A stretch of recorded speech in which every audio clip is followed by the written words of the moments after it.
गुजरात के पाटन के रानी की वाव की तस्वीर आपने करेंसी नोटों पर देखी होगी, लेकिन उसकी खासियत क्या है, इस पर बात करने के लिए हमारे साथ हैं जगदीश गोस्वामी जी। पूछते हैं, बताते हैं क्या है खासियत इसकी।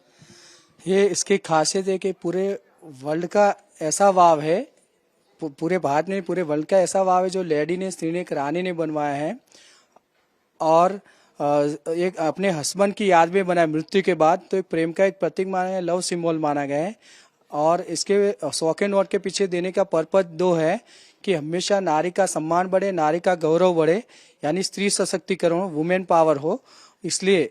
और दूसरा रीजन है कि हमेशा वाटर सेव करना चाहिए, पानी का बचाव करना चाहिए, इसलिए 100 के नोट के पीछे सिंबल दिया गया है। और एक लेडीज ने, एक स्त्री ने, एक रानी ने बनवाया है, ये इसकी विशेषता है। इसलिए उन्होंने अपने हस्बैंड की याद में बनाया, मेमोरी में, इसलिए उसको लव सिंबल माना गया है। और इंडिया का वाव का मतलब क्या होता है और इसकी जो कंस्ट्रक्शन है, वास्तुकला अद्भुत क्यों है? वाव मीनिंग स्टेप वेल बोलते हैं, हिंदी में इसको बावड़ी बोलते हैं, गुजराती में वाव, मराठी में वीर, कन्नड़ में भावी, तेलुगु में भावी बोलते हैं। इसकी विशेषता ये है कि आप राजस्थान और गुजरात में घूमेंगे तो आपको स्टेप वेल ज्यादा मिलेगा, क्योंकि जहाँ पानी की कमी होती है वहाँ वाटर स्टोर करके लोगों को पानी पीने के लिए मिले। सेकंड रीजन है कि उनके हस्बैंड का कीर्ति अमर रहे और प्रेम का एक प्रतीक बना रहे, इसलिए स्टेप वेल बनाया जाता है। ज्यादातर लोगों को पानी पीने के लिए, वाटर स्टोर करके लोगों को पानी पीने के लिए मिले, इसलिए 100 के नोट के, इसलिए ये स्टेप वेल बनाया गया है। इसमें जो कलाकृतियां हैं, जो आर्किटेक्चर है, वो यूनिक क्यों है? क्योंकि यूनिक ये है कि इसके अंदर अपनी संस्कृति, एक कल्चर बताया गया है। उसमें 3 लोक में सोता है विष्णु बताया गया है, स्वर्ग, भूमि और पाताल, तीनों लोक में सोते हुए विष्णु जी है। इसके अंदर विष्णु भगवान के 10 अवतार है, विष्णु भगवान के 24 स्वरूप है।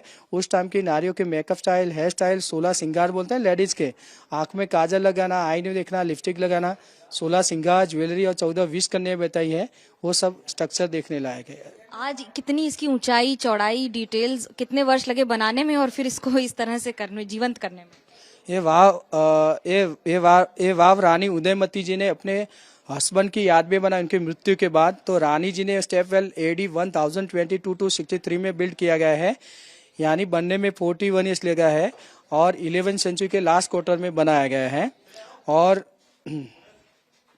कितने साल इसको लगे, इसको खाली करके दोबारा इस स्थिति में लाने में? और आर्कोलॉजिकल्स ऑफ इंडिया ने इसके ऊपर बहुत मेहनत किया है और मेहनत करके, यानी उसको रिसर्च करके ASI ने 1958 से डिगिंग करना स्टार्ट, खुदाई करना स्टार्ट किया और 1990 में फिनिश किया। 32 ईयर्स निकालने में हुआ। करीब 42 वर्ष इसको बनाने में और 32 वर्ष इसको फिर से एक बार अपनी पुरानी स्थिति पर लाने में। लेकिन एक इसका आर्किटेक्चर है कि भूकंप वगैरह से कुछ भी इफेक्ट नहीं होता, वो क्या खास? यहाँ 2 तरह का लॉकिंग सिस्टम होता है। ये सौराष्ट्र में धांगध्रा बोलते हैं, धांगध्रा का पत्थर है, उस जमाने में लाया गया है। यहाँ 2 तरह का लॉकिंग सिस्टम होता है। वंश एक पत्थर में होल करके इसके अंदर दूसरा पत्थर घुसाया जाता है, जिसमें सीमेंट चुना नहीं किया जाता है, उसको स्टोन लॉकिंग बोलते हैं। और नीचे फ्लोरिंग होता है, इसमें वुड लॉकिंग होता है। 2 पत्थरों के बीच गैप करके इसके अंदर साग या शीशम का लकड़ा फिट किया जाता है, डव टेल सिस्टम बोलते हैं। बारिश आएगा तो लकड़ा भिक्के फुलके एक्सपेंड होगा, भूकंप आए तो स्टेप बाहर नहीं निकलेगा। 2001 में बिग अर्थक्वेक आया था भुज में, तो यहाँ पर भी अर्थक्वेक आया तो पूरा स्ट्रक्चर वाइब्रेंट हुआ, लेकिन एक भी पत्थर नीचे नहीं गिरा। तो इंटरलॉक सिस्टम का वो महत्व है, भूकंप आएगा, हिलेगा लेकिन गिरेगा नहीं, इसलिए अर्थक्वेक प्रूफ बोलते हैं। देखिए, अर्थक्वेक प्रूफ तो है ही, लेकिन ये धरोहर भी अब सिर्फ हमारी नहीं, पूरी अंतर्राष्ट्रीय स्तर पर नाम कर चुकी है। कैमरा पर्सन सूरज पांडे के साथ मनोज्ञा लोईवाल, पाटन, गुजरात, ABP न्यूज।